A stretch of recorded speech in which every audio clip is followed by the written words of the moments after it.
안녕하세요. 고대 철학을 이야기하다 보면 자연스럽게 소크라테스, 플라톤, 아리스토텔레스로 이어지는 그리스 철학을 말하지 않을 수가 없습니다.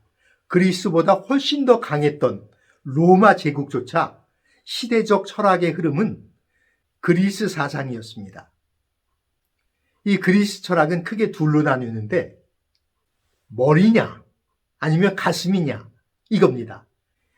그것이 훗날 그 유명한 스토아 학파냐 에피쿠레스 학파냐 이렇게 나뉘어지는 것입니다. 스토아 학파는 어떤 상황에서도 강한 정신력 때문에 흔들리지 않아요. 그런 상태를 아파테이아라고 말합니다. 반면에 에피쿠레스 학파는 모든 욕망이 충족됩니다. 그래서 감정적으로 편안한 상태, 행복, 쾌락 이것을 강조했습니다.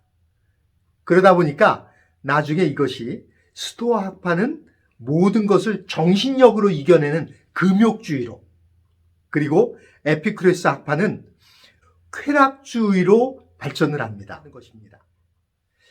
히브리서가 기록된 그 당시에도 이러한 철학적 사상이 지배하는 때입니다. 그래서 결혼 생활과 관련돼서도 두 가지 상반된 극단적인 사상, 즉 결혼을 금지하는 금욕주의자들, 또 결혼하고서도 자유롭게 살아가는 쾌락주의자들이 있었습니다. 그런데 사실은 그런 사상이 그때뿐만이 아니라 옛날에도 그랬고 지금도 마찬가지입니다. 항상 존재했습니다. 지금도 마찬가지죠. 책임을 강조하면서 철저히 자기관리로 감정과 충동을 극도로 억제하는 것. 그래서 어떻게 보면 인생의 재미 하나도 없이 살아가는 것처럼 보여지는 이런 사람이 있는 반면에 인생 뭐 있어? 느낌대로 마음이 움직이는 대로 살아가는 거야 하면서 즐기며 살아가는 사람들이 있을 수 있잖아요. 이 두 흐름입니다. 이런 세상에 성경은 뭐라고 말할까요? 히브리서 13장 4절입니다. 모든 사람은 혼인을 귀히 여기고 침소를 더럽히지 않게 하라. 음행하는 자들과 간음하는 자들을 하나님이 심판하시리라. 귀히 여긴다는 것이 무슨 뜻일까요? 귀한 것은 어떻게 다룹니까? 귀하니까 보고 구경만 합니까? 아니면 부러워만 합니까? 그렇지 않죠.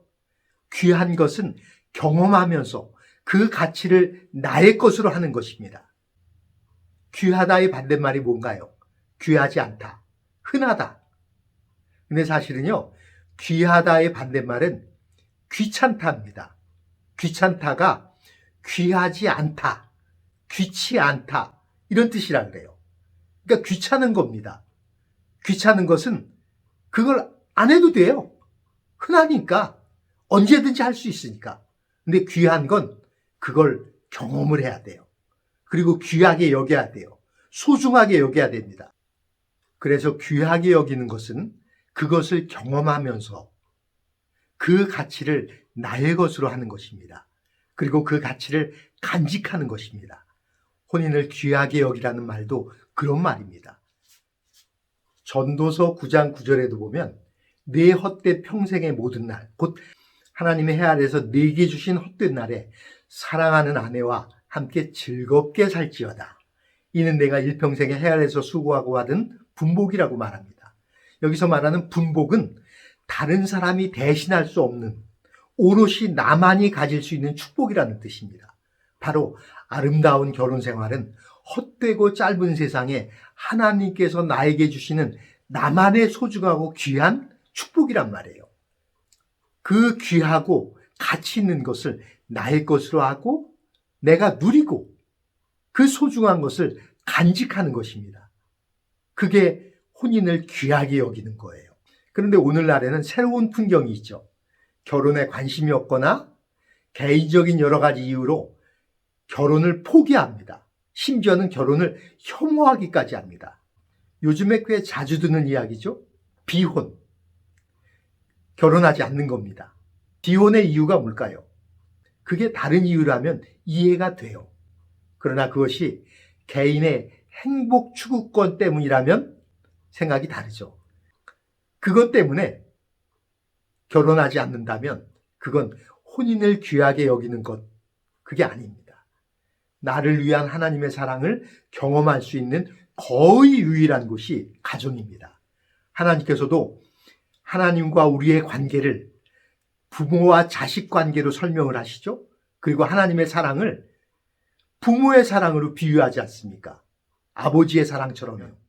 또 비혼의 이유가 자유로운 연애를 위한 것이라면, 마음 끌리는 대로 살기 위한 것이라면 오늘 말씀의 뒷부분을 좀 살펴보셔야 됩니다. 음행하는 자들과 간음하는 자들을 하나님이 심판하시리라. 우리나라도 이미 법이 이불 속까지 간섭할 수는 없다라는 논리로 간통법이 폐지되어 있습니다. 비록 법적으로는 이불 속이 무법지대라 할지라도 적어도 믿음을 가진 사람들은, 하나님의 살아계심을 믿는 사람들은 우리의 은밀한 곳도 주님 앞에 거룩해야 할 영역인 것입니다. 전도서 12장 14절 다시 읽습니다. 하나님은 모든 행위와 모든 은밀한 일을 선악간에 심판하시리라.